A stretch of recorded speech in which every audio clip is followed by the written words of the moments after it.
awesome to get started with a little bit of your personal journey into the world of veganism. What kind of brought you here? Yeah, so my journey into veganism was very gradual. So I've been fully vegan for coming up to 6 months now. And then I was plant-based for about 5 years before that, kind of on and off plant-based. And then I was veggie, turned veggie about 7 years ago. So when I first went veggie, it was because I was going on a trip in my sixth form. We were going to India. There wasn't going to be like meat where we were going. There wasn't going to be any meat eating. So a couple of us gave it up beforehand just to get used to it. And then when I got back, I just never started eating meat again. I didn't see a point. I didn't miss it. And also, I didn't really eat that much meat anyway. Like growing up, I was always exposed to vegetarianism. My mum was veggie back in the day, like in the 90s. She was veggie when she was pregnant with me. She had corn at her wedding back then, which I think is really cool. Like I only just recently found that out. And she's vegan. She's vegan now as well, actually. But so vegetarianism was always kind of there growing up. And like when I was in my early teens, a couple of things happened like with chicken that really sort of like started to ring alarm bells for me. So I got food poisoning. I went out to a chicken restaurant, a well-known chicken restaurant with my friends. And the next day I was like violently ill. I was the only one who was ill. Um, and I just remember thinking like, oh, that's nasty. Like I don't know how much I want to do with this anymore. And around the same time, I also cooked chicken like for the first time myself. And I remember like watching it in the pan go from like this pink raw flesh to just like cooked chicken and thinking like suddenly in that moment making this connection of like, oh my God, like that's what I've been eating this whole time. That's what chicken is this raw pink flesh, like it is this body. Um, and just because it doesn't look like that on my plate doesn't mean it's not that. And so I didn't eat chicken like for years after that. Like it proper put me off it. And that kind of started me making like connections with like what meat is basically. So yeah, always exposed to like vegetarianism, a little bit less meat growing up. And then I first heard about like veganism um, about 5 years ago from my sister. She got really into it and she was telling me about it, and I thought, yeah, I've got to get involved in this. This sounds great. Um, and basically, where she started a fully fledged vegan lifestyle that she still keeps up to this day, I went plant based and I kind of went around it in this really like bad way, and I did it all wrong. And like basically when I first went plant based, I lost loads of weight, not on purpose, but like it just happened from it. And I became really focused on that, and I kind of lost sight of all the other reasons that I should be doing it. Um, so I had this really unhealthy relationship with it.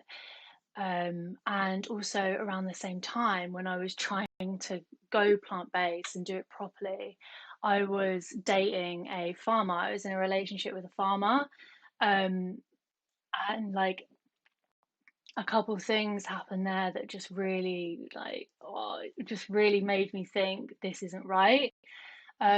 Things like, casually talking about sending the lambs off to slaughter on like a Sunday afternoon, like it's nothing. And he took me to a cow auction once. Like I didn't really know what I was going to. I was just like going out with him for the day, and we went to this cow auction. I just like I cried afterwards. It was so distressing to see that, and he just never really understood it. But so that was like quite a stressful time trying to like go plant based and having a bad relationship with it, and like with being plant based, and then in a relationship with a farmer, like it was a very confusing time. But anyway, fast forward to like last year in lockdown, um, I, started really trying to like go fully vegan again.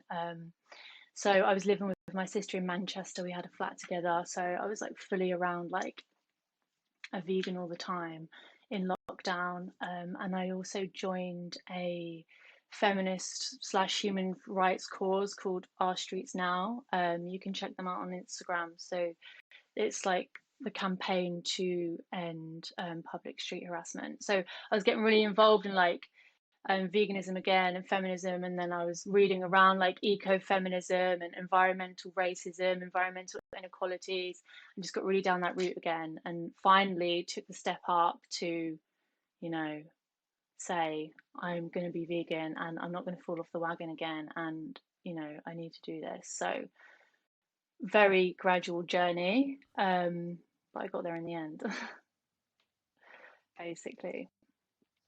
There's so much in there. What a fascinating story. I don't think I've heard many people talk about, dating farmers and going plant based, and even the losing weight piece is really interesting as well. When you say that you feel like you didn't do a good job at going plant based, was that just from a I mean, you were Yeah. vegetarian for some time, so I guess you had that fairly like locked down. You understood what it was that you hmm needed to eat, and so on and so forth. Was there a kind of a lack of perhaps education for yourself around, when you take out dairy, what the just purely the calorie intake was of the dairy that you were ingesting, and therefore it was just a reduction of calories, simple as that, or was there more to it? Yeah. I think I just lost weight just naturally just from not, putting dairy into my body. But I think it was also this thing of I was used to the meat. Like you said, I Mm, was used to not eating meat. I knew what that was. I mm, knew how to eat like that. Um, but suddenly, cutting something out and kind of not, like I said, I lost sight of why I should be doing it. So I right. didn't really read into to like nutrition and things like that. And I'd say not that you needed to. You don't need to Mm, be like an expert on nutrition to go vegan or go plant based. But I think like I wasn't making the effort at all, and it kind of just became this like um I don't want to say self-serving, but I was just like, oh yeah, I've lost weight off it, like, right. and that's all I was focusing on rather than why I was doing it, and that's what I lost sight of. Like, I don't know if you remember how toxic like 2016 foodie weight loss YouTube could be, but Yeah. I unfortunately got really wrapped up in that. And it just so happened to coincide with going Right. plant-based. So it wasn't necessarily that, but it was those two things coming together that made me have a really bad relationship with I it. And see. I think, yeah, it wasn't, going plant-based didn't cause it. It was kind of just like this mix of loads of stuff going on that I sort of, it just I coincided with it. see. But yeah, it's definitely a lack of effort to like really make a plant-based lifestyle. Yeah.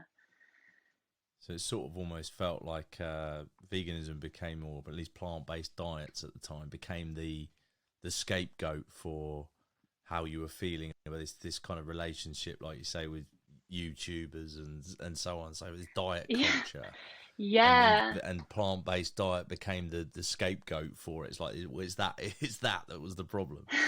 Yeah, I would never say like, oh, it was a bad thing, like it made me like go Mm, mental or whatever. But I think I just had like a real lack of awareness yeah, around it, or it was almost like just a shock to the system. Like, even though I was so yeah, used to cutting out meat, it was just a shock to the system of me of like suddenly having this control over what I was eating. And then I really got into the control side of things, and like yeah, I went down a rabbit mm, hole. Like, it could have been yeah, cutting anything out. Do you know what I mean? I could have suddenly cut out like fruit, and I would have still had that same bad relationship with food. Um, yeah. but that was very, it was very fleeting. It was very, it didn't last long, that bad relationship with it. And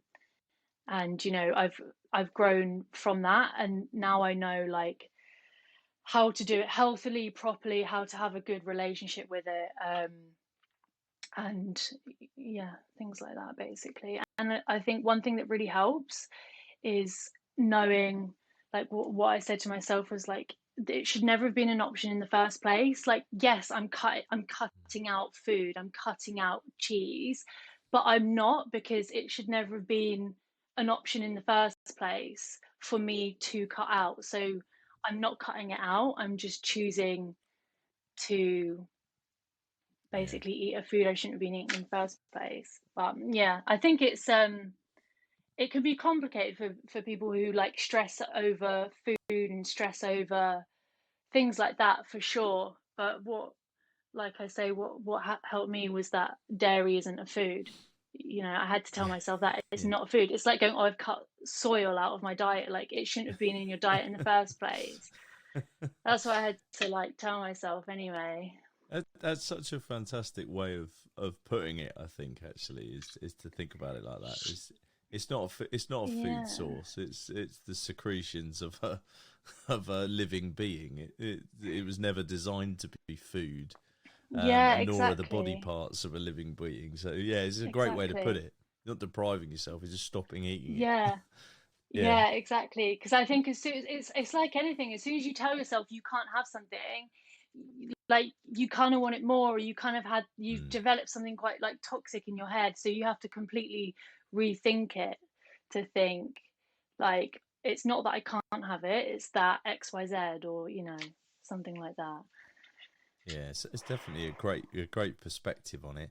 With the benefit of hindsight, you mentioned this was a relatively fleeting moment, and Mm, thankfully you've come back through the other side, and you've ended up kind of in the kind of place you are now, where you much more of an ethical vegan as opposed to somebody who is following a plant based diet. Um, mm-hmm. do you think there is, looking back, there is a danger in sort of modern social media vegan, quote unquote vegan plant based diet culture, that we could send people who are transitioning, who are new to the world of it, down some of these rabbit holes, if people's Mm. intentions when they're creating these channels and the pages and so on, if their intentions aren't good, they could lead people actually away from veganism and the ultimate kind of destination you're at, or do you think it's not quite as sort of simplistic as that? I think it's so subjective. Like, it really depends on the sort of person you are, really. I think, going plant-based, or any switch up in your diet, you need to fully understand why you're doing it, the impact on everything else, not just you. Um, and remind yourself of that, and also know how to handle changes within yourself, um, and how to, it depends. I mean, I've seen it send people down rabbit holes, like, in the past. I think it's very different now. I think social media, like, it's so much more political in like a positive way. We get so much from it. It we kind of are moving away from like um, toxic things like that, or things with like an ulterior motive. I think anything could send anyone down a rabbit hole at any time. So it's all about you and how you help yourself have a relationship with certain things, and your mental health is, should be a priority at all times. But sometimes that's so much harder to do than said. So I think Mm. it's all about self-talk and how you have a relationship with those changes, and knowing that something like veganism is, yes, it is a change to you, but it's not about Yeah. you. you know it's about everything else, and realizing that. um Yeah, yeah. I think that's a sort of a great perspective on it. Really, like there's good and bad in everything. I think it's and I'm probably guilty of Mm. this myself sometimes, of thinking of social media or sort of modern culture, different newer forms of media, and I guess it's like as you getting too old and you feel disconnected from the sort of the modern world, you start to blame it for some of society's ills and start to think of it as negative the whole time, when actually you could argue the same sort of stimuli existed before. You know, they were good and bad and so on and so forth. Yeah. They had their own platforms, and it's just new platforms, and it's how you personally choose to navigate your way through those. Exactly. There's always going to be that external stimuli in life that, is gonna has the potential to upset you, or has the potential to, crumble your mental health. But that's why it's always about how you handle it. Like, what's happening on the outside is versus how you interpret that, and how you tell a story to yourself is um how you can get through things, and how you can manage things like going vegan if you're someone who is prone to having like stress around food, or you've had a little like eating disorders in the past or something like. But then I know like quite a few people who've had eating disorders in the past, and they'll go vegan as a way of recovering as well. So it's because it really helps them feel like they have meaning and feel like there's purpose in what they're doing. So it's really just, it depends on who you are as a person. Yeah, such a great shout.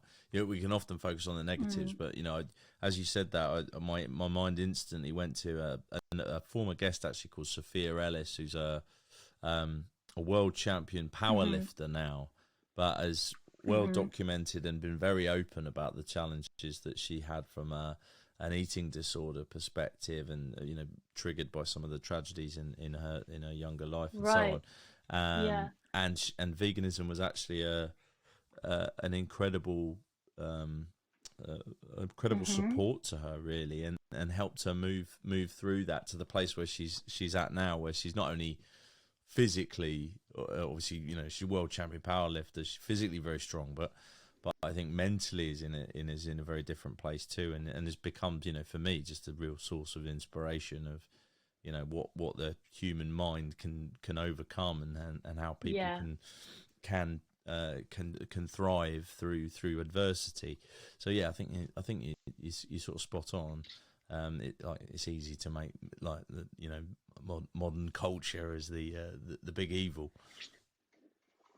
But I think online as well, like it's the same thing. It's you curate your own feed. You choose who you follow online. If you want to follow someone toxic, that's your choice, and that's what you're doing to yourself, right? There's like self-harm in a way, but that's why you choose to follow people who are really positive about things, or are involved in politics, or ideas that you really care about, and the influences that really speak to you and help you through things, rather than spread like things that are going to make you feel rubbish. Like there's this fitness influencer, because people think Instagram fitness, it's kind of that old stereotype of, oh, it's just full of bodies that are going to make you feel bad about your body or something. Like that's quite like the stereotypical, oh, Instagram's so toxic for that. But it's not.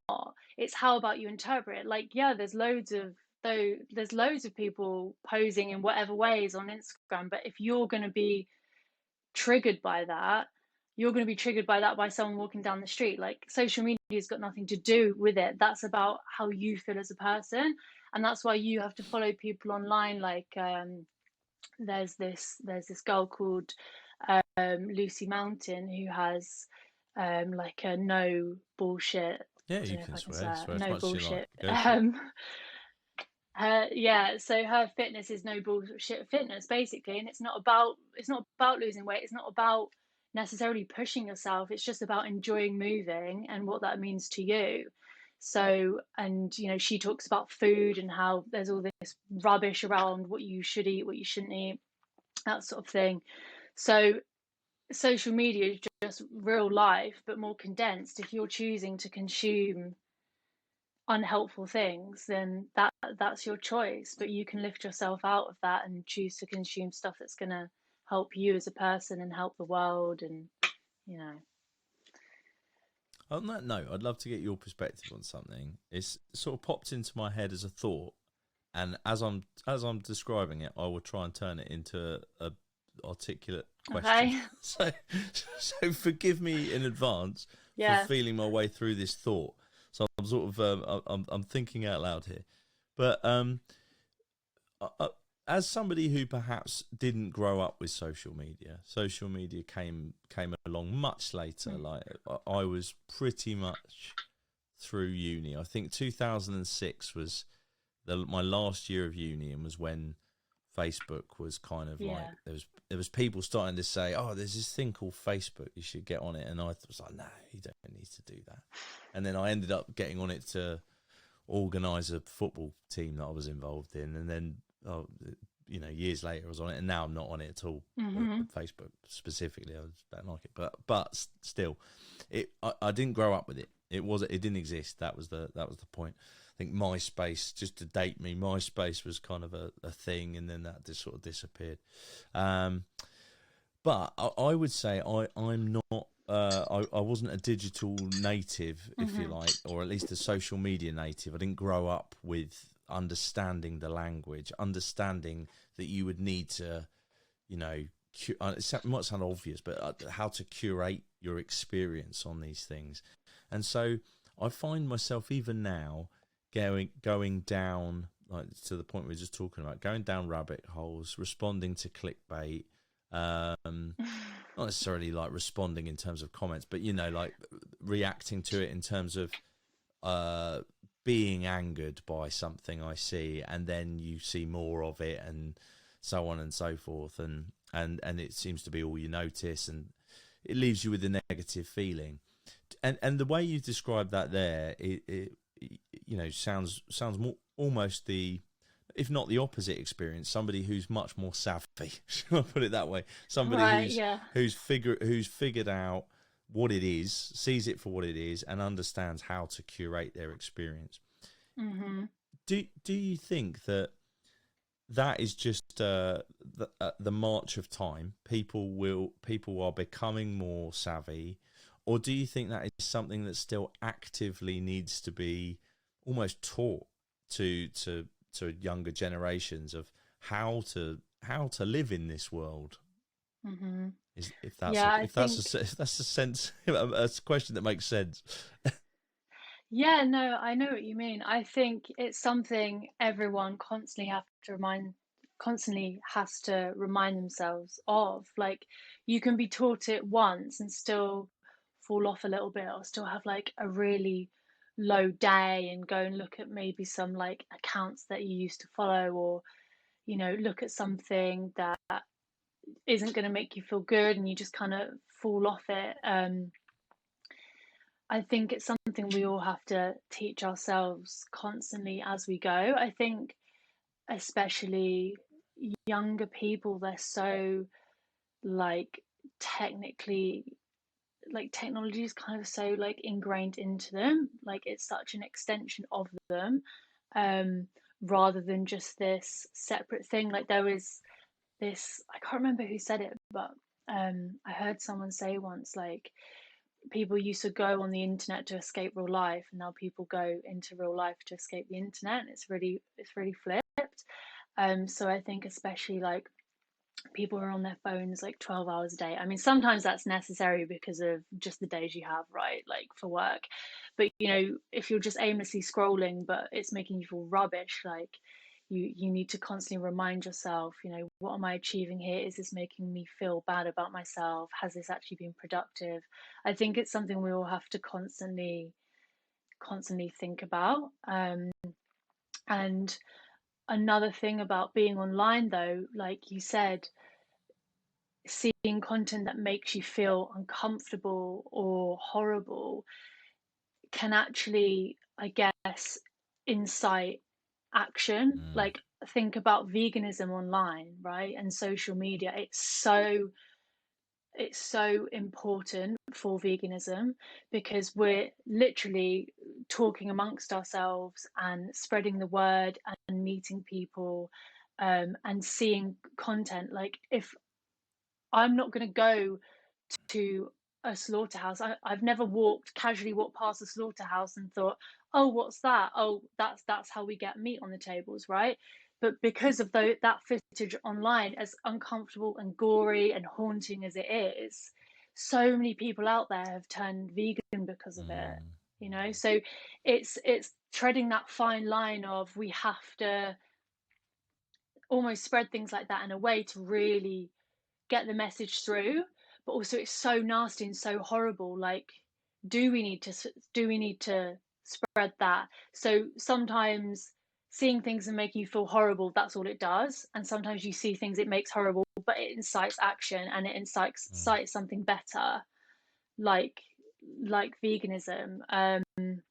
And it's also made, social media is so good for making veganism like accessible and realistic. I think you can see how to be vegan in so many different ways. You can see how to cook a cheap, quick meal that you might not ever have, thought of yourself or struggled to do previously. So I think it makes it more accessible to more people, especially like, in the UK or America or something. Yeah, I think you make a really compelling argument for there being lots of real positives to come out of it, particularly when you think about it from an activism standpoint, and how to bring people along with a message. And you're absolutely right. Think about all kinds of different aspects of intersectionality that I wouldn't have come across if it weren't for that particular outlet. The outlet of social media. If it weren't for creative folks on there spreading messages in different ways. Not to say they all resonate with me, but some do.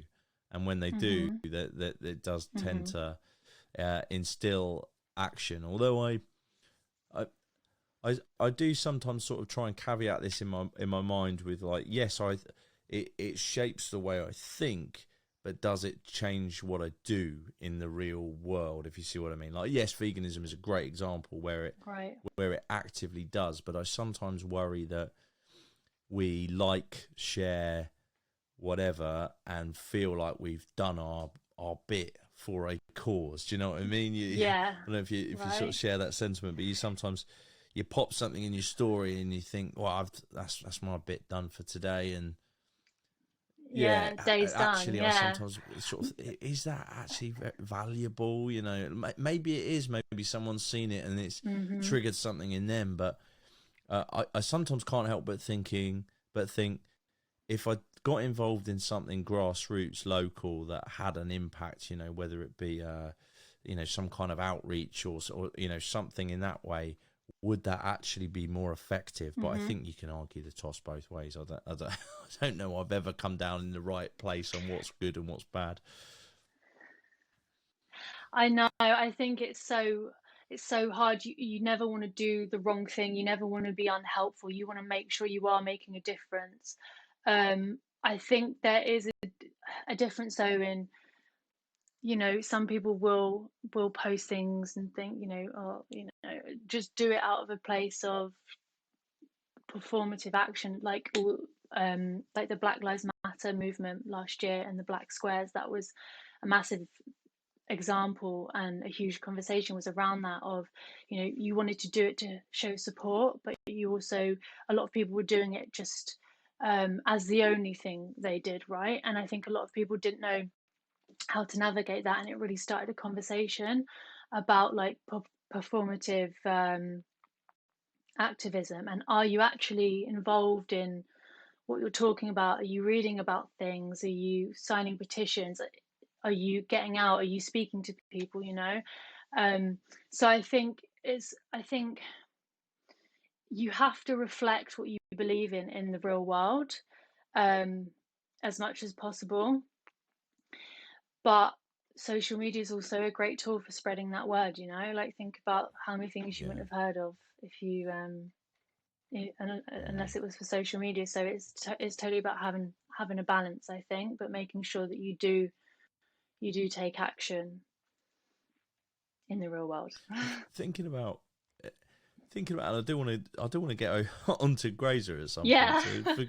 So forgive my talking about all kinds of different subjects, but no, it's cool. But I'm fascinated to get your insight. To be honest, thinking about your journey into veganism, as we've just sort of talked about, and the influence of others, Uh-huh. social media, friends. Obviously, I'd imagine that somewhere in the formation of Grazer and the idea that came up there, I'd imagine dating a farmer at some point probably had some seeds were sown back then. Yeah, But madness. how sort of pivotal was your experience in that, in coming up with the app and wanting to run a business like Grazer? And for Right. folks who don't know, we should probably tell people what it is as well. Let's do that. Okay, yeah. So Grazer is a dating and friend finding app for vegans and vegetarians. So we're all about plant-based connection, connecting people across the globe, connecting people who want to, meet people like them, date people, like-minded people with the same lifestyle, and really also solve a kind of loneliness and isolation issue that can surround veganism sometimes. We exist to support the community and the idea that we love. So Lewis Foster, my co-founder, the original founder, so he's been vegan 10 years. So he really experienced vegan isolation back then. 10 years isn't that long relatively in time and space, but like for veganism, that's so long. And back then, so many fewer people were doing it, so he really experienced isolation. And I think that's a huge part of some people's vegan journeys, is that initial realization of there's quite a few things. Oh, I can't do that, I can't do that. Or meals can be such a bonding cultural thing. It can really sort of make people's identities of who they are, and you can suddenly be left out of something that you were so involved in before. So he had the idea a few years back, to make Grazer, basically to solve this issue. And then I came on board earlier this year, to really sort of get things going, basically.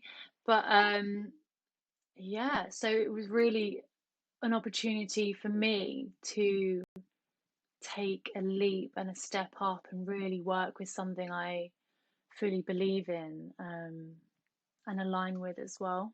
So, great people are reaching out to us all the time with stories. We've had friendship groups come up to us at events, tell us they met on Grazer, and we've had relationships, marriages, babies.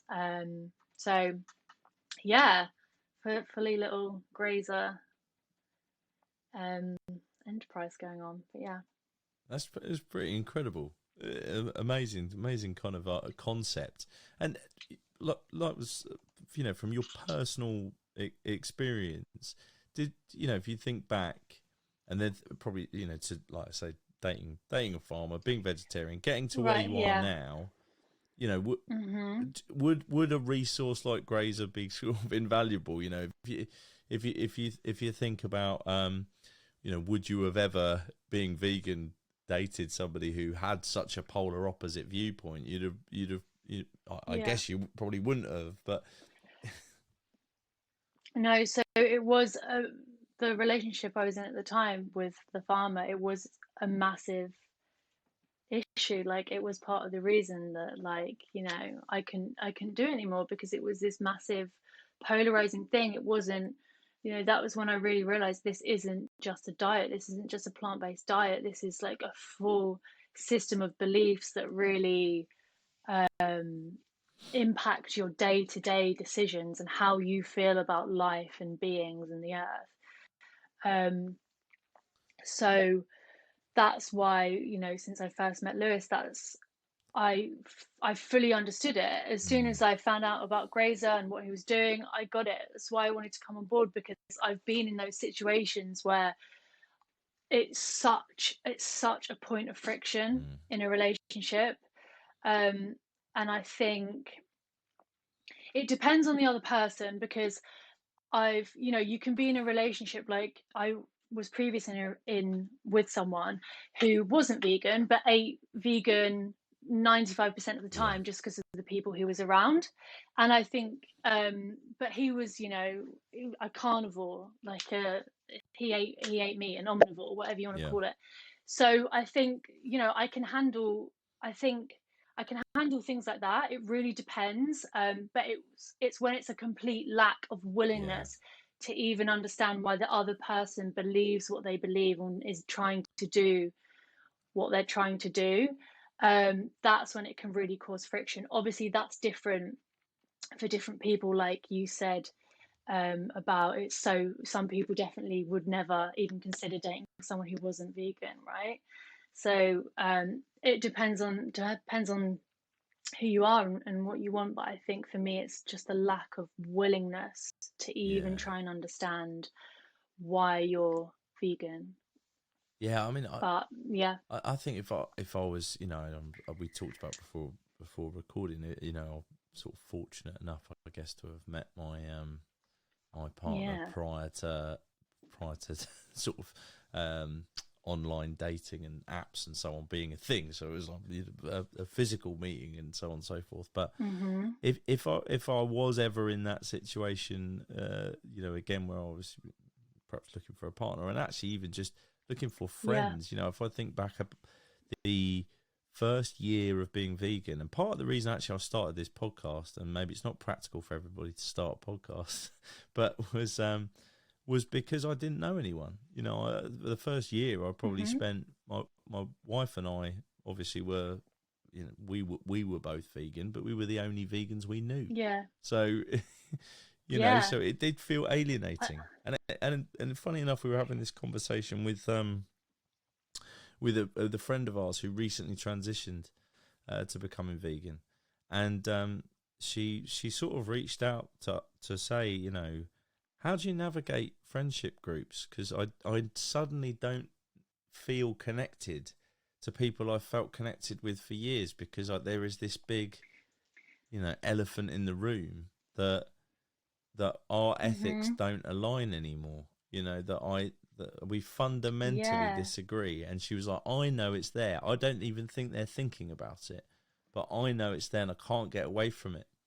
Um, Because that's become such a big part of her and her heart, right? That it then yeah, hurts to know that other people don't think that. But I think you have to think, unless you're vegan for life and you were born vegan, yeah, everyone in their life has at some point been like that. um so it's fully about understanding, like, as much as you want people to yeah. see the light as you've seen the light, like it takes people who are at different points with it, at different points in their journey with it. But surprisingly, what you were saying about friends, so 20% of our users actually use, so we have dates and friend finding section, and 20% of our users are on the friend finding section. And I know Bumble, they have a BFF section, and that's only 3% of their users.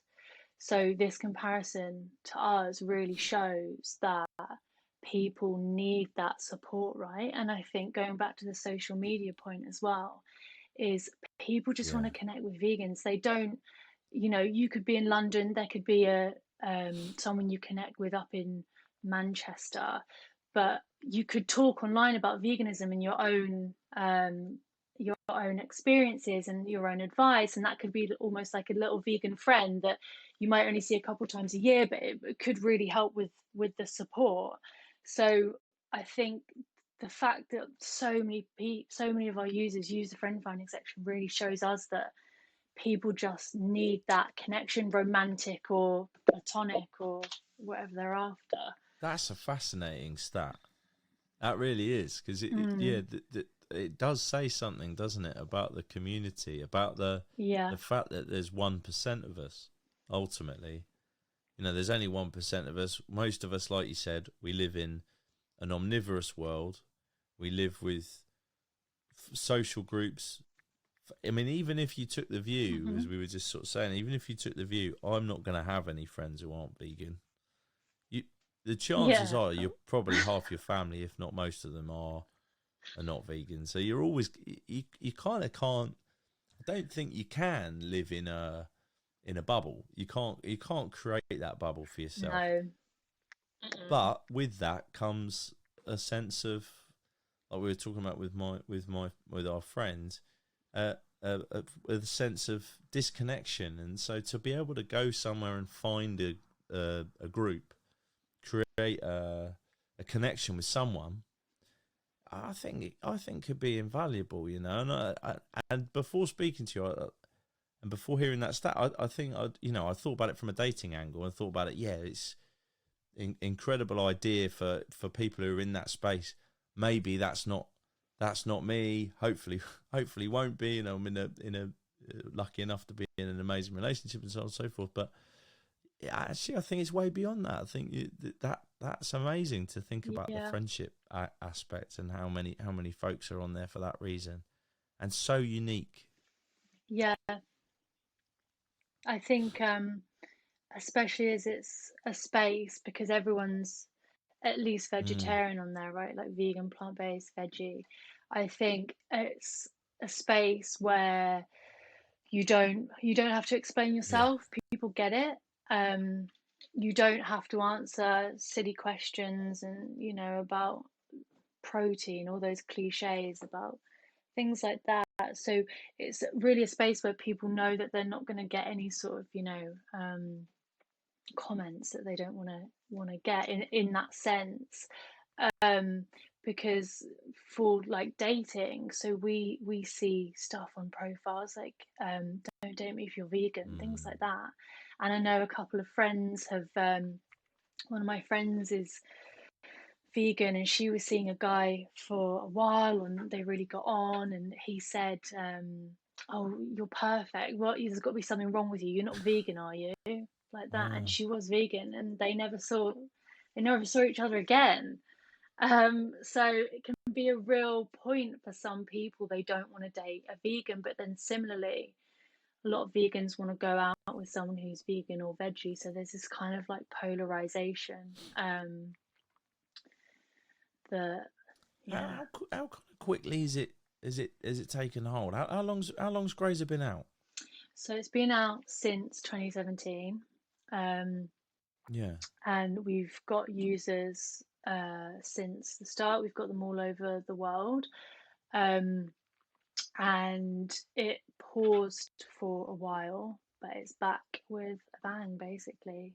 So we've been working on it full time since March, I believe, since March or April. So yeah, so fully going for it. But yeah, that's incredible.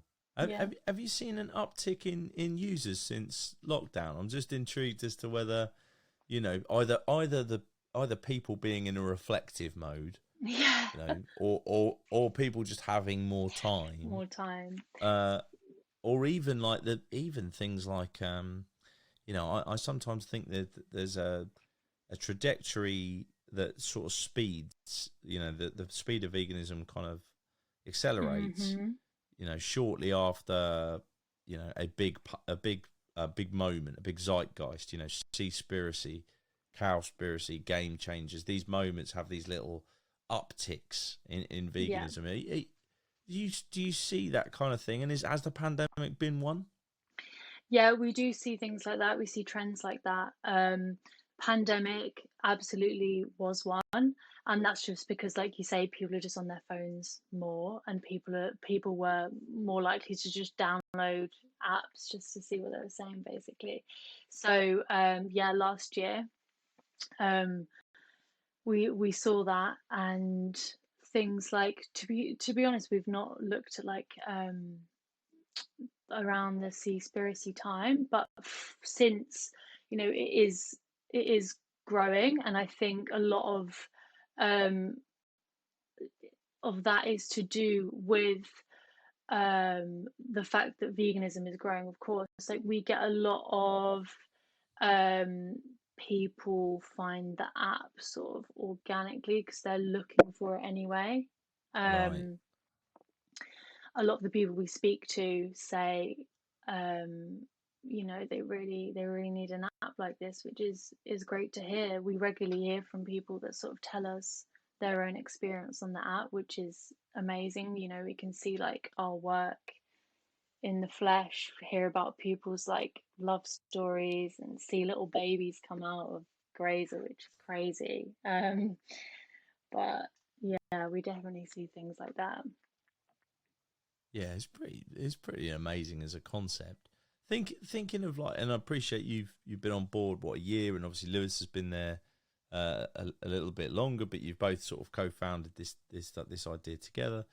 The Hmm. the technical challenges of creating an app like this, did you w- did you have experience in this space, or was this very much like, we've collectively got this idea, how do we make it a thing? How did that work? Yeah, yeah. So, well, Lewis's background is in production, videography, and design. So he knows how to make a brand. And my background's in marketing. So I previously worked for another dating app as well. And that's how he found me basically. But we immediately got on. I immediately like grasped the concept, and I think just those two skills together, and a similar sort of ideology in a way, really complements like what we're going for at Grazer. And I think, I mean,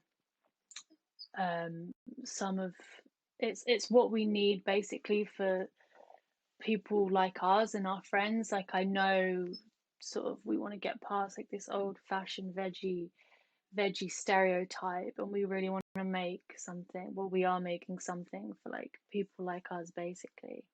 um but those two skills definitely complement each other to make Grazer.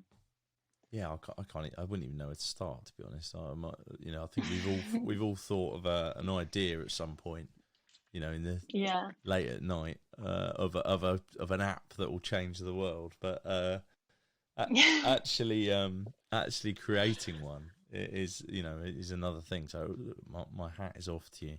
Uh, Yeah, and of course we have a couple of devs as well. I'm not doing any coding, don't you worry. We've got a couple of devs. Yeah, So well, yeah. of course, it makes the code makes the world go round these days. Um, Thinking Yeah. of and I obviously don't want you to feel like you have to reveal any stats that you that you don't want to, but I'm just intrigued. Is there a particular country, area of the country even, where there is a kind of a hotspot, a bigger uptake for this kind of thing? You mentioned obviously it's worldwide. Is the UK a particular Hmm. hotspot? And I'd imagine, Bristol, London, the sort of the vegan kind of hotspot cities, if you like, the ones that get called out. Does it broad strokes hit those same trends, or have you been kind of surprised at where Grazer's ended up? Yeah, it's interesting actually. So, um, like you say, that you can guess the vegan hotspots in the UK, like you just did. So we're mainly UK and US launched. That's where we're focused. But we see people all over the world use Grazer, and we really have some emerging audiences. We have emerging audiences in places like in Nigeria, and in, I can't remember the other one, but that was an interesting one that we've seen recently because we haven't done any marketing there, and we haven't done anything in a language other than English. So I think seeing like emerging audiences and emerging userships in certain countries is really, really interesting.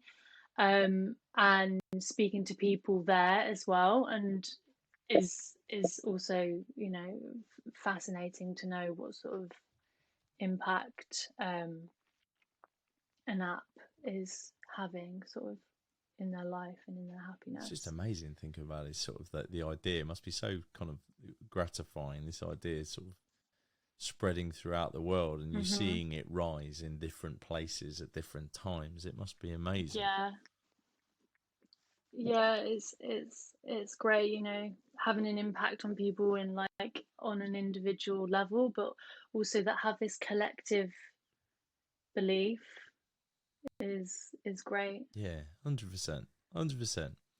It's been fascinating hearing a bit about Grazer. I'm genuinely very excited by the concept, and particularly, and I think it's a great way of thinking about it. You know that this is more than a dating app. It's about connecting people who are like minded, who have a deep ethical belief, and supporting them to connect with one another when they are ultimately the 1%. So, I yeah, really do appreciate the work you're doing at Grazer.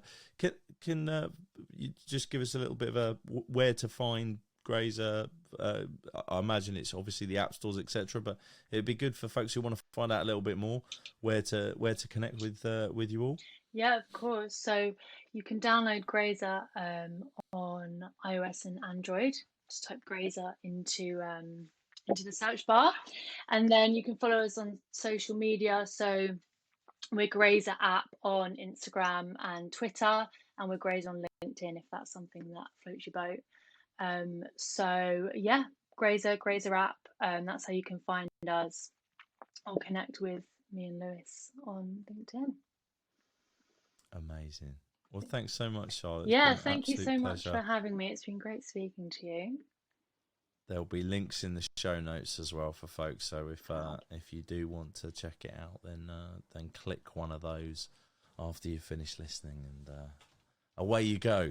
Go and meet your future partner, or potentially your new best friend. Hmm. Love it. Thanks so much. It's been a pleasure. Thank you. Bye.